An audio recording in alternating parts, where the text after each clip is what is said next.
Hello and welcome back to my channel. I am Christy Vann with VANNtastic Finances, and on this channel I teach velocity banking.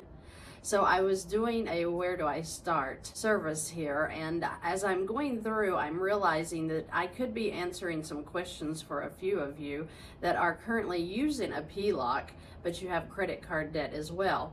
Now if I'm working with you one-on-one, we will look at your credit card debt and see if you could go ahead and be using the credit card debt strategies to satisfy some of those credit card monthly payments so that you can turn them into cash flow while you're working your PLOC back down.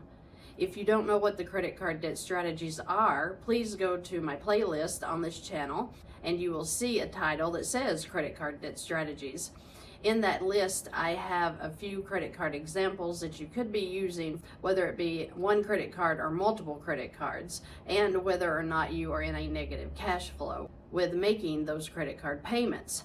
But in this scenario, she's not in a negative cash flow, but her PLOC is almost to the limit. So she has $85.75 on the PLOC currently, but she has a $10,000 credit limit. So what we're trying to do here is to make room in this PLOC to grab some more credit card debt. But what I noticed was one of her credit cards with a balance of $68.48 has a percentage rate of 28.15%. And it also has a $350 per month payment. So that's taken a lot of her cash flow. So what I'm showing in this example is where she has the balance on the PLOC already. Her income going in every month is of course bringing that balance down, which is helping with the interest charges on this account, which is at 12%. I'm not showing it in this video, but I have her paying off her first credit card at $1,894, which gained her $65 in cash flow. I got to rethinking the strategy though, because this card at $68.48, costing her $350 a month, is more expensive than this one was at $65 a month. So I decided to add that card in here next. Of course I had to add her expenses in that she's going to be currently paying here after she pays off card number one. But then I had to add the interest in, which I took off of the high balance. So after you add the interest and the expenses along with this card that she's going to pay off, she's at $9,603. But at the beginning of month 2, when her income starts to go into this line of credit, she will of course reduce the balance on the PLOC every time she puts income in, which when doing my own finances, I would put in my checks into my line of credit every time I got paid, whether that be weekly, bi-weekly, monthly, it doesn't matter. So as her income goes in, her expenses of course would be coming out throughout the month, but I would put $1,000 onto this expensive credit card here. Why would I do that? Well, one, when the income of $1,000 goes into this credit card, it's going to satisfy this $350 that is due on this credit card this month. So what does that mean? That means that the $350 is now cash flow going into the PLOC to pay it down. Another thing it does is it hits this credit card to reduce the interest. So how much is it going to reduce it by? Well, in month 1, the interest would be $162 at a 28.15% interest rate on this high. When the $1,000 goes in, the interest charge will be about $138 on the $58.48. So you're talking about gaining a little bit of cash flow here that's going to help to continue to work down balances. So if I were to show, for example, that she's going to go ahead and apply $500 more to this card in her 3rd month, what's that going to look like? Well, her income goes into the PLOC of the $7,700 that she makes every month, bringing the balance down again. Then she's going to apply, of course, the $63.98, which is currently her expenses.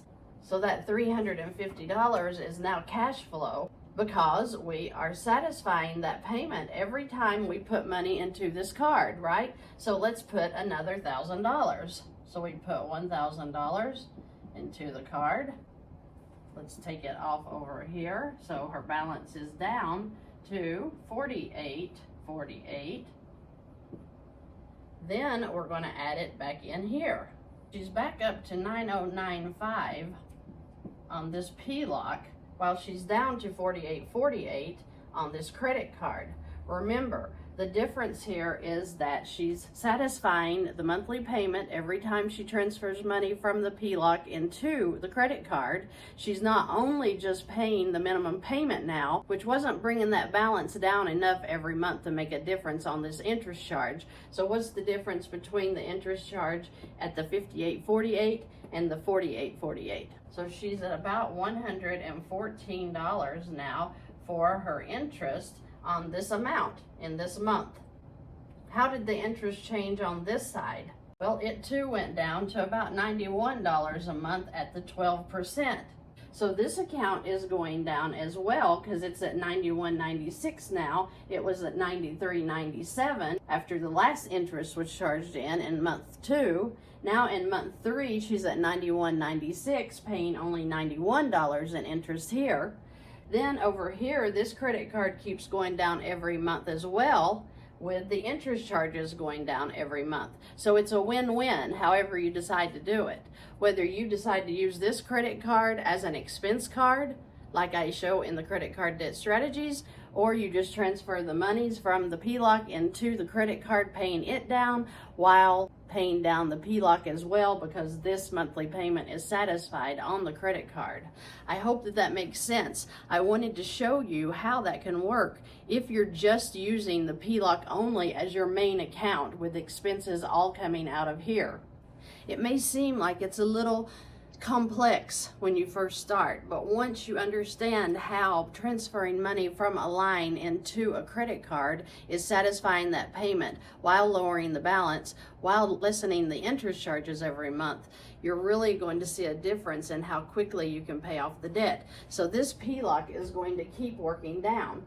So she would come in month 4 and apply another income, bringing her to $1,496 for the balance.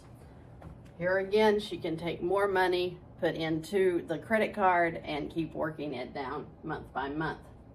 It seems crazy, but just putting our money where it serves us totally makes a difference in how fast we pay down debt. Before, she was just making monthly payments. Now she's using a strategy that is going to not only work this credit card down, but it's also going to be paying this balance down every month. Because if you notice, from month 3 to month 4, she's down $200 on this account as well. It's just math. It's just where you're putting your money and making sure that you're using it in a way that is serving you and not just sitting there paying interest to these banks. Thank you so much for joining me today. If you have any questions or comments, please leave them below, and I look forward to seeing you in the next video.